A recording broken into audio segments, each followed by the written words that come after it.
పాపము చేసినటువంటి స్త్రీని తీసుకొని వచ్చారు యేసుప్రభు దగ్గరికి. ఈమె పాపం చేస్తూ ఉంది, వ్యభిచారాలు పట్టబడింది, ధర్మశాస్త్రం చెబుతా ఉంది ఈమె రాళ్లతో కొట్టి చంపాలి, నువ్వేం చెబుతావు?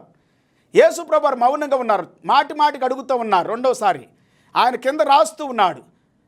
ఆయన ఏం చెబుతున్నాడంటే, మీలో పాపం లేనివాడు మొదట రాయి వేయండి. చిన్నవారి దగ్గర నుండి పెద్దవారి వరకు వాక్యం తర్వాత వాక్యాలు చెబుతూ ఉన్నాయి. వారు ఆయన దగ్గర నుండి వెళ్ళిపోయారు. అప్పుడు యేసుప్రభు వారు ఏమన్నారంటే, అమ్మ నిన్ను ఎవరేం శిక్షించలేదంటే, ఎవరేం శిక్షించలేదు ప్రభు అంటే, నేను కూడా నేను శిక్షించను, ఇక పాపం చేయకమని చెప్పాడు. పాపము చీకటి సంబంధమైంది పిల్లారా. నీలో పాపం ఉంటే నేను చంపేస్తుంది, బాధ పెట్టిద్ది, నిన్ను అవమానించిద్ది, గాయాలు చేస్తుంది, నీ జీవితాన్ని పాడు చేసిద్ది, నీ కుటుంబాన్ని పాడు చేసిద్ది.